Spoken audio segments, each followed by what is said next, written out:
All right, good afternoon, everyone. My name is Eng Tang. I'm from Blackboard. I'm in your session monitor for this afternoon session. Thank you for coming. This afternoon session will be delivered by INTI from Jonathan Bryce from INTI. So he's going to talk about the topic on enhancing the effectiveness of self-directed learning and supporting at-risk students through Blackboard Journal. Again, feel free to ask any questions along the way, I guess. All right, try to make it an interactive session. Jonathan? Okay, thanks. Jonathan from INTI. I've been at INTI for 1.5 years. Before I started at INTI, I didn't know that Blackboard existed, so I'm a novice, very new to it. And I'm really going to take you through my journey of supporting students using Blackboard Journal. So we'll do some background, and then we'll talk a little bit about the journal itself, and then some information about how the students feel about the journal. So, Malaysian education environment, Ielts, and our intensive English program. Malaysia is a great place to study because it attracts people from all over the world internationally, because it's a Muslim society effectively, so it attracts Arab students, and it has a high native Chinese Malaysian population, so it attracts a lot of Chinese students as well. And because it has so many cultures, Indian, Malaysian, Malay, Chinese, the common language essentially is English. So if you want to improve your English and study your degree at the same time, then Malaysia is a great choice. But it's very difficult for students to study at their degrees or their masters if they can't speak English. So they come to Malaysia with varying levels of English, and we have to get them through their Ielts. So we have to get them to an acceptable level of English in order to be able to progress to their degree subjects. So, internationally accepted standard for English is Ielts. Has anybody done Ielts, familiar with Ielts? Nobody? Wow, I thought some of you maybe might have done Ielts. International English Language Testing System, which is renowned worldwide. And it tests the 4 skills, essentially, of listening, reading, speaking, writing, and also indirectly vocabulary, grammar, and the whole range of communication skills. So the students have to pass this test before they can move on and progress to their degree subjects. So we have 6 levels, from beginner to advanced. And they progress through the different levels, and we concentrate on the upper levels, intermediate. We concentrate on teaching them Ielts skills. And in the lower levels, we concentrate on general English, because they're not at that stage yet where they can really focus on Ielts exam subjects when their English is very low. Each of our levels lasts for 2 months, so 1 semester, 1 term is 2 months. And students have classes for 4 hours every day, which is why it's an intensive English program. Once they get their Ielts exam, then they can progress to their degree or their master's subjects. Different subjects, different degree programs, have different English entry requirements. And each class has 2 lecturers who work opposite each other. So the lecturers each teach 4 hours every day as well. It's a blended learning course. So the 4 hours every day that the students have, 20 hours a week, it represents 75% effectively of what they need to do.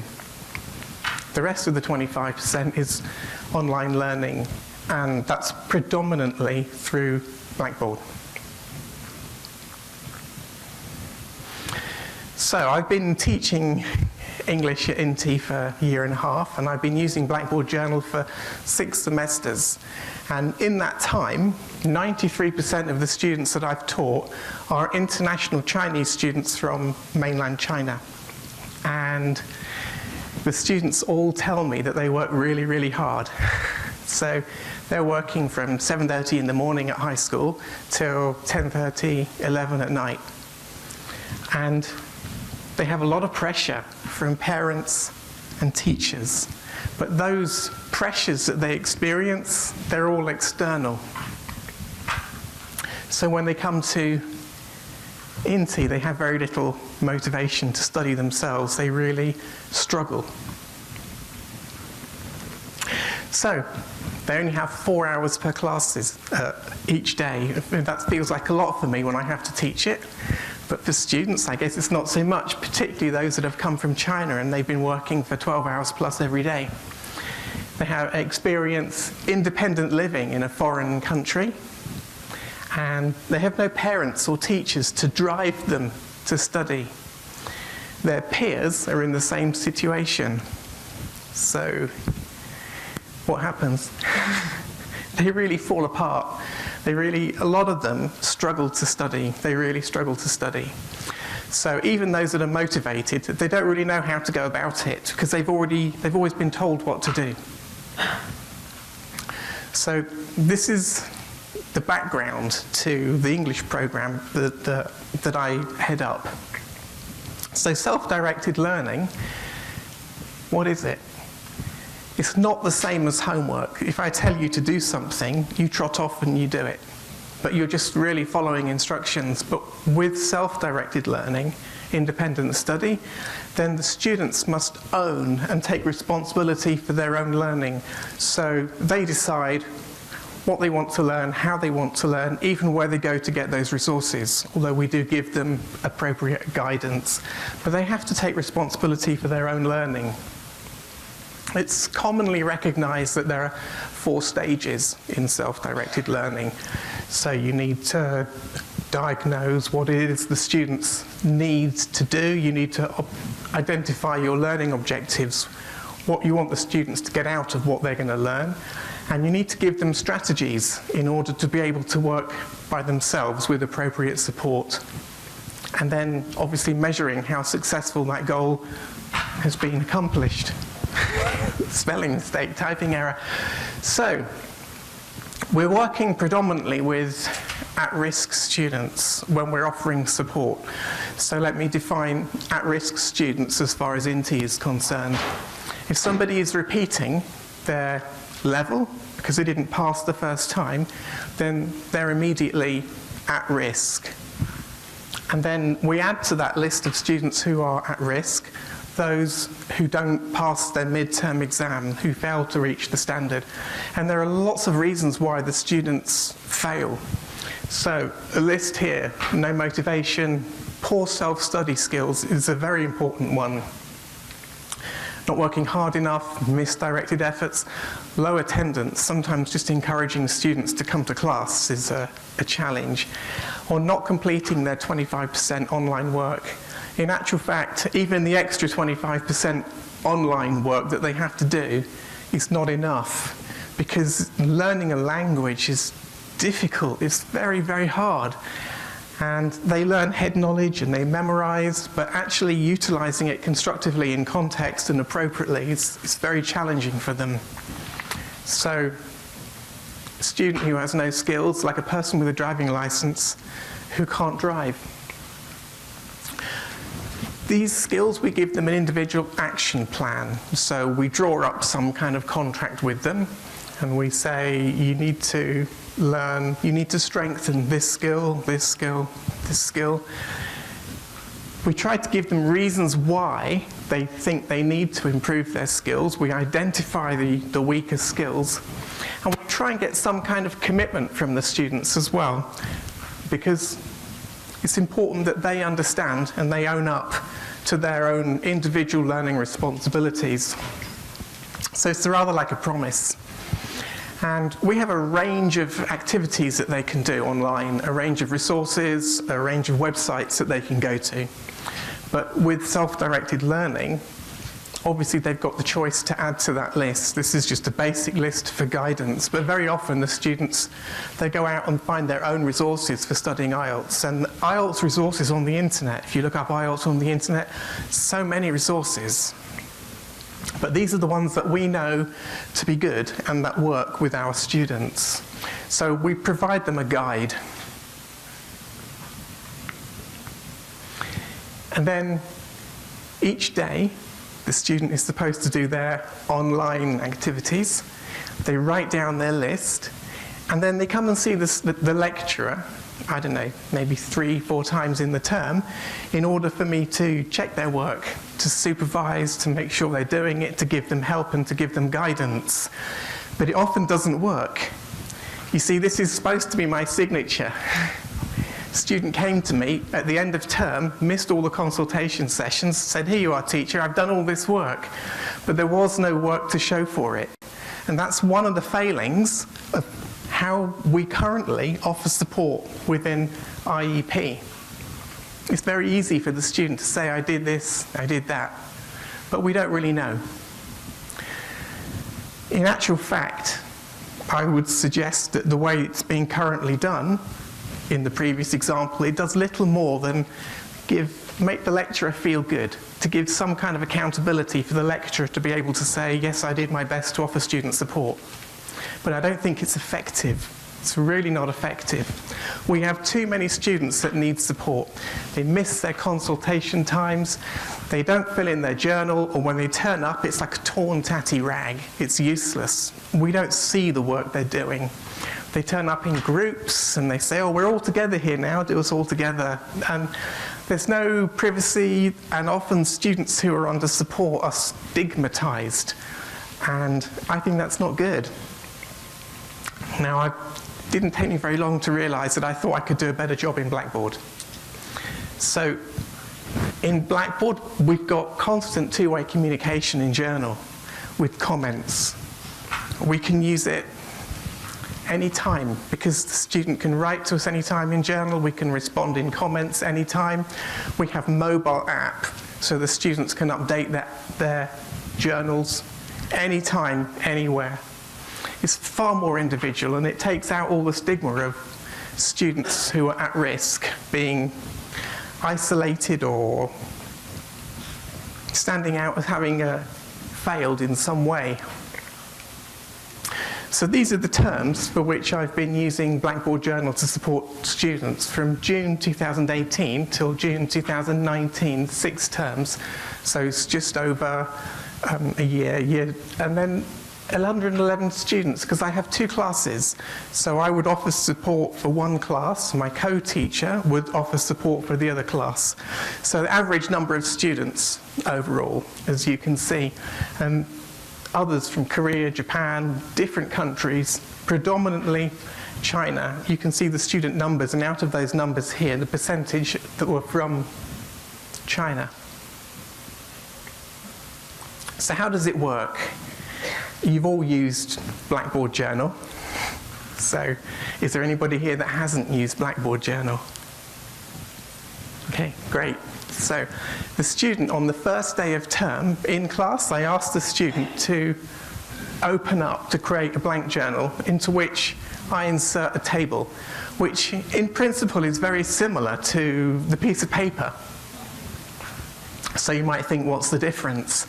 They enter the date, the activity they've done, any test score that they've achieved, if they've done a test, an Ielts test online, how much time they spent, and I go in every day and I check their journal.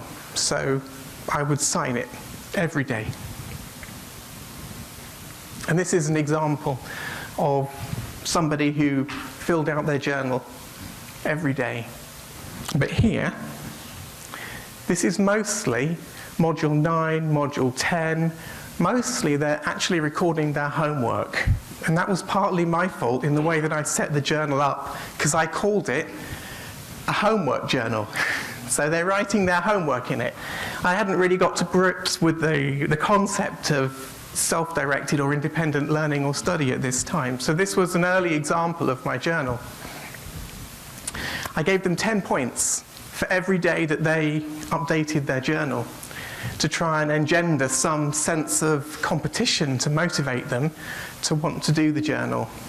And grade box here, they had a maximum of 500. So I'll quite often show them the scores, we talk about it, compete in class. So it did motivate them to a degree, and we'll come on to that in a minute. So we've got file uploads as well. So at the beginning, when I sit down with the student and I do the individual action plan, the agreement, and the list of resources, I would scan that and I would upload that so the student has access to the agreement that they've signed. But also now, they can take photographs of files and they can upload them. If they're doing a speaking activity, then they can record themselves and they can upload the file. Any kind of video they can upload. I did quite a lot of speaking practice tasks and assignments with my students that they could upload. If they did essays for their independent learning, then they could take a photograph of the study, of the essay, and upload it, which was great. So, originally, it started off just being a list of what the students were doing each day, but eventually it progressed. So, this student asked me for advice on extra resources, so I was able to give him a list of additional websites and resources that he could go to. And soon, the comments section, it became the most important section, the most important part of the journal. Because in the comments, I ended up giving one-to-one teaching to each of my students on a daily basis, according to their individual needs. This is an example from Blackboard mobile app, because the students, a lot of the activities they do, they're on their mobiles, they're on their laptops, they're on their tablets. So while they're using these devices, there's no better way and there's no better time for them to update their journal than when they're actually using it, using the same device. So it was really, really convenient. And with Blackboard Instructor app, I also could check their work and give them feedback in the comments while I was on the go as well. So this proved very useful. So when I first made the journal, I called it Student Support Homework Journal. And then I changed the name to Homework Journal, and then I realized they were just recording their homework, so I called it Study Journal. And then I progressed a little bit, and I thought, well, I need to get some more feedback. I really need them to understand why they're doing this, and I want to know what they think they're learning while they're doing this. So I changed it to, Reflective Study Journal. And I added in what I learned. This is just an example. So now this is an example of a student's completed journal. This particular student did a lot of TED Talks. TED Talks are really great because you can listen to someone at a conference speaking at a more or less natural speed publicly. They're using usually quite formal speech, so it's a little bit easier for the students to understand, and the topics are really interesting. So I didn't give this student any of these tasks to do. This is an example of self-directed learning where the student has actually gone off and decided what he thinks he needs to learn and sourced the appropriate resources and then done the work. So here, what he's learned, how to speak so that people want to listen. Your body language may shape who you are. This is an example of one student. These are all the different files that they uploaded each day as evidence of the work that they're doing. And if you remember previously, I showed you just a journal that a student had completed at the end of the term, which I hadn't signed because I hadn't seen any of the evidence of the work that they'd done. But here, this is just one student and all the work that they've presented me on a day-by-day basis throughout the semester. So I had this from most of my students routinely. It gave me a lot of work to check. In actual fact, I got to the stage where I was receiving so many files from students I could only randomly check samples because there was too much work for me to do. But these comprised audio files, essays, images, Word documents. So that was great. Lecturers' comments. Thanks for starting the journal. Don't forget, okay? I want to receive your feedback and comments on the learning you do. I want to know what you think you learned each day, not just what you did. And that became the primary focus of the journal. So in this example, the word provisional. A student wrote that she had learned a number of new words, including the word provisional. And I doubted that. So I asked, whoa, was that me? I asked her to give me an example of the word provisional in context. And she wrote a sentence, and it was evident from that sentence that she didn't really understand the use of the word provisional at all. She likened it to the word temporary, and there's a subtle difference between the two. So then I was able to give her a more clear definition, a plan or arrangement. It could be a provisional plan, it's still not yet confirmed. Oh, good. Thank you. From that, there was an ongoing dialogue in which I was able to give her some more examples, some more teaching on the word, until finally she really did understand and she was able to use that word for herself appropriately and in context. But this level of communication in the comments section as well as the journal, this was going on with all my students on a daily basis. So rather than seeing them 2 or 3 or 4 times outside of class, I'm now communicating at a much deeper level, but on a daily basis with each of my students. This is another example. He read an article from the National Geographic about what caused World War I. So I wrote back and I said, this is really fantastic.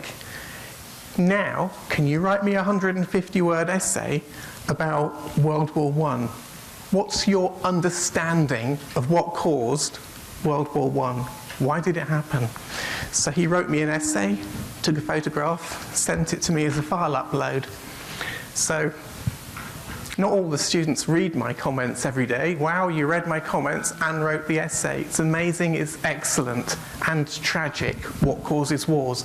Your essay had minor mistakes but was well worded and structured with good vocabulary. And then I asked him, the vocabulary, was it his or did he Google the words? He said all the ideas were his, but he did actually Google most of the words to get the translation. But I'm still able to work with that. Getting vocabulary from Google is fine as long as you can learn and remember it, okay? I was very proud of this particular student. He did very, very well.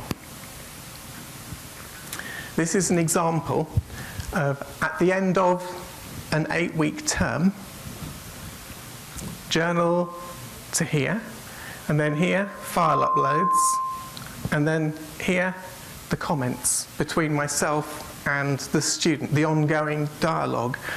So all of this is printed off to PDF and saved, and now it's part of the student's academic record. So this is the level of support that I was giving to the students daily. So, after 2 terms, I wanted to see how successful I thought, or rather that the students thought the journal was. So I opened up a discussion and a survey.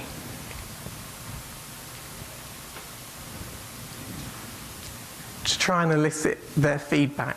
All of this, again, is done through Blackboard. And then we have analytics. So, if you look here, being awarded points motivated me. In this particular period, there were 42 registered in the 2 classes, and 3 of them were absent. Of a possible 38, 31 students participated. So the majority of them were motivated by being awarded points through the completion of the journal. Completing my journal is a disliked chore.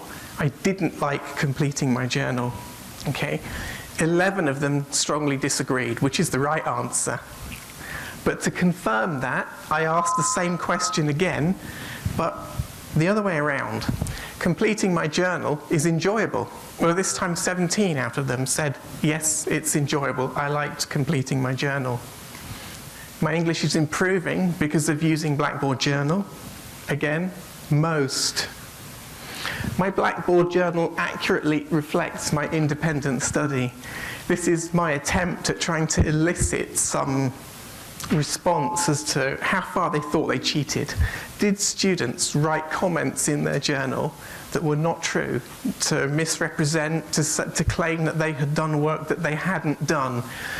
22, 3 of them said, it doesn't reflect the work I do, which means they put comments in their journal, but they didn't do the work. But you're always going to get an element of that. I complete my journal because I want to show the work I do. If students do the work, they love to showcase it. They want you to know about it. So it was a good opportunity for them to work harder, get points for it, and then be able to show off the work that they do. Journal is a good way to monitor my independent learning. The vast majority of them, out of the 31, 28, understood that it was a good way for them to track their homework, their self-study, their independent learning. So then I asked them in a discussion board, okay, completing a homework journal each day in Blackboard helps me improve my English skills. To what extent do you agree? So this is an invitation for them to agree or disagree, and they're very, very familiar with this format of question because it's very typical for an Ielts Task 2 writing question. So I gave them a few pointers. I tried not to make them too leading, but these were the comments. I had a range of comments, but I've just selectively picked out some of the more favourable comments about Blackboard. I feel a sense of accomplishment. Because I finished my diary, I get 5.5 on my midterm. Thank you for Blackboard to set up this assignment to me every day for me. Using mobile phones is more convenient. I can record anytime. Every time I write in my diary, I remember what I did. It gives me a deeper memory of what I learn. My grade and progress have improved a lot thanks to this program. When it's marked, it makes me feel worth it. It makes me want to do it more and more. Getting points seems like a reward. Thank you. So the students actually really, really appreciated it. I made myself available to the students pretty much 24/7 over the last year and a bit. So I think they appreciated that and the effort and the hard work that went into it. And then we've got analytics. You can see the lower line. You'll be familiar with Blackboard analytics. The lower line is the course average for other courses in the faculty. And the top line is the course that I was running. So the number of clicks, the number of interactions, the student engagement. The students on my course were considerably more active on Blackboard than all the other courses within the faculty. So, it's a work in progress, my journal. I'm very, very passionate about it and about helping the students individually on a one-to-one basis, every day, replying to their comments. My hard work is because of your method, giving us the extra work, such as journal. So what can we take away from this? You saw in the comments from the discussion from the students that they were saying, because of journal, I got higher grades in my exam. Now it's the students themselves who have made that correlation between the extra study, the independent learning, and the journal, and the higher grades. I'm glad they've made that association, but I can't scientifically prove it. Because you will always have some quite low-level students who can't pass the exam, but really, really try hard and do their journal every day nonetheless, and you try and help them the best they can. But academically, they're quite low achievers. And then you have the high-end achievers, some of whom feel they don't need the journal, perhaps the journal is beneath them, so they don't do the journal. So you've got this imbalance there. And that's fine, that's normal. So I can't prove that they're going to definitely get a higher IELTS result because they completed the journal. But what I can say, hand on heart, is the students who regularly completed the journal, we had a much stronger relationship. So I could ask the students to do pretty much anything, and they would do it because the nature of our relationship was very strong. And also, the students were so much more engaged. Those that did their journal every day really, really engaged with the program, with the whole English course, and much more so with Blackboard. And it's all about student experience and student engagement and student retention, as well as student success. So if you can really satisfy your students and get them happy, get them motivated, get them engaged, then that's half the battle. So that's my journey essentially with self-directed learning and how I've used Blackboard Journal to help the students in their own self-directed learning and their own learning experience. And that's it for my talk, which is bang on half an hour. It leaves you 10 minutes thereabouts if you have any questions. I would like to be up here, or I would like to be there next year, listening to one of you perhaps talking about how you've used Journal or a similar tool to be motivating your own students in the same way. So I'm able to take any questions if you wish, if anybody has anything they would like to ask about motivation, student experience, or about Blackboard Journal, or about the work that I've done and been talking about. How do you motivate students who just don't want to do it? There's only so much that you can do for students who really don't want to do it. Part of the challenge that we face is that they come to INTI to do their, as I was explaining later, they come to INTI to do their degree. They don't really come to INTI to study English. But I'm the gatekeeper.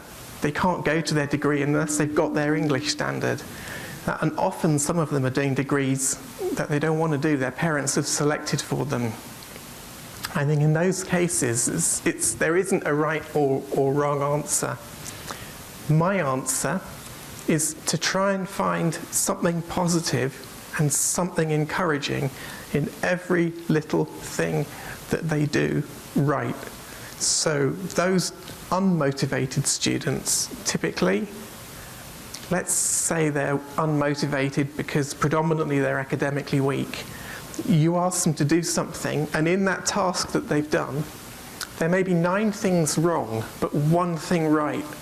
You have to hone in on that one thing that they did right to offer them encouragement. And that works in class as well, in the classroom. So let's have a weak student, and they don't usually give me the right answer, or often they don't answer at all. But when they do answer, I'm going to maybe use that answer again later in class. Okay, oh, as Priya said, you know, she was so right. She said this, and refer back to it to try and boost the students' confidence in class and make them feel that they have something positive to offer, because when they're academically weak, they often feel they haven't got anything to offer. So they just don't offer anything. But everybody's got something to offer. You just have to find it and then work with what you've got. 2 things. Number one, what do you think is the ideal number of activities that you launch through Blackboard for them to utilize the journal? Aren't they overwhelmed, or aren't they flooded with too much activities? That's the first one. Okay. And second, on your part, how much time do you spend to check all these submissions? I saw that there were a lot of touch. That's the second question that everybody asks me always. In fact, that's the first question that everybody asks me always. With self-directed learning, they choose the activities. So on that sheet of paper that I showed you, with a whole list of activities, it was broken down. maybe I didn't clearly enough identify that into speaking skills, reading, listening, writing. So on the contract, we go through it together, and I asked them to pick out 4 activities that I think will be useful to them. And those are the 4 activities that I predominantly want them to work on. So if they say, well, actually, I don't want to do that one anymore, I want to go and do a different experience, a different activity, provided it really relates to the skill that they most need work on, then that's their right and that's their choice. They're independent learners. And I'm happy when they do that because it shows they've taken initiative and they've taken responsibility for their own learning. In terms of listening to their audios, watching their videos, reading their essays, reading their journal, marking and giving them comments and feedback. Easily 1 to 2 hours every day. 1 to 2 hours on top of my 4 hours face-to-face teaching and then designing my program and doing lesson planning. So I don't necessarily expect all my lecturers to do that. I'm the head of program, so I do it. I set an example. I encourage others to do it. Other people still use paper. I don't insist other people do it because I appreciate it can be quite time-consuming. But I do enjoy quite a good relationship with my students and a degree of popularity and reputation, and I think it's worth it for the feedback and the comments that I get from students. I know they really value it, and for me it's all about student experience. And you know, I make myself available all the time as long as I'm awake. If they send me a message in WeChat, for example, as long as I'm awake, I will reply and help them 24/7, nighttime or weekends, so it doesn't really matter for me. So I've really built my whole life around my students, which you might think is a bit sad, but I know, my work is my hobbies. It is a bit of a sacrifice, can be sometimes, can be, and you have to maintain it. Once you've given the student a certain expectation that you're going to be there for them no matter what, you have to keep your promise. You don't want to let them down. I haven't done yet. Any more questions? So the first question, thank you for the presentation. Thank you. The first question is, I think maybe the journal tour is more suitable for those courses such as literature, humanity, and social science. Mm-hmm. But how do you think? Do you think how it is suitable for those STEM courses? Mm-hmm. Yeah. If it's a more technical course, I think you can still apply the journal, because the main thing about the journal is gaining the student's trust and keeping your promise, writing to them, picking out good things from the work that they've done in the journal and giving them appropriate feedback to try and improve them. So no matter the nature of the course, you can still do that. If they're giving you geography homework or any kind of homework or technical or science homework, I still think there's a place for using the journal. Although if they're studying those, particularly if they're international students, maybe their English might not be so good, but you don't need to focus on correcting their English. You focus on feeding back whatever it is that the subject is. But I think it's still appropriate. But I haven't used it in that context, so from how I've used it, I imagine it would still work. But I want to add on for some of the clients on INTI from Blackboard. Spoken to some of my clients in STEM discipline. So how they use journals in a way that it is kind of a reflective kind of learning. So in the journal they will say that what I've learned in the class, and that's one side, and the other side is they also can say what I've not learned or what I don't really quite understand inside the journal, just to really reinforce what they have learned and what they have not learned. And perhaps the instructors, the teachers reading those entries will say want to reinforce those areas that they feel that they can be strengthened upon. Yeah, perfect sense. The comments section is not just for me to make comments, it's a two-way dialogue between myself and the student.